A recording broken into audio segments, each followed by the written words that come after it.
বার্নের আন্দোলন মুখর উত্তাল এই দিনে যখন ১৪৪ ধারা ভেঙে ছাত্র জনতা মিছিল বের করে সে সময় ঢাকা মেডিকেল কলেজের নার্সিং ইনস্টিটিউটের শিক্ষার্থী ছিলেন সুরভি বড়ুয়া।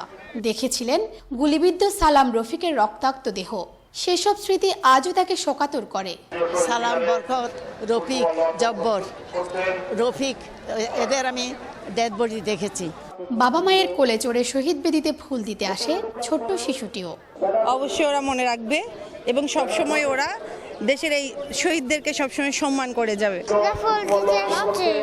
আন্তর্জাতিক মাতৃভাষা দিবসে আমি শহীদদের ফুল দিতে এসেছি। ভাষা শহীদদের আত্মদানকে শ্রদ্ধা করে স্মরণ করতে সকাল থেকে নগরীর কেন্দ্রীয় শহীদ মিনারে ঢল নামে সর্বস্তরের জনতার। কারো হাতে শোভা পায় বর্ণমালা খচিত ব্যানার ফেস্টুন, কেউ বেড়েছেন রক্তে রাঙা ফুল। ধর্ম বর্ণ নির্বিশেষে সম্প্রীতির দেশ হিসেবে গড়ে তুলতে সামাজিক আন্দোলন গড়ে তোলা জরুরি বলে মনে করছেন সংস্কৃতি ও প্রগতিশীল আন্দোলন কর্মীরা। ৬৯ গণ আন্দোলনের ফসল। সে সময় আমরা যা চিন্তা করেছিলাম যে একটা অসাম্প্রদায়িক বাংলাদেশ হবে, তার কিছুটা পূরণ হয়েছে, বাকিটা পূরণ হয়নি এখনো। আমরা আশা করছি অসাম্প্রদায়িক বাংলাদেশ বিনির্মাণে একটি গণতান্ত্রিক ব্যবস্থাপনায় এদেশে ক্ষুধা দারিদ্র্যমুক্ত বাংলাদেশ শেখ হাসিনার নেতৃত্বে আমরা করব।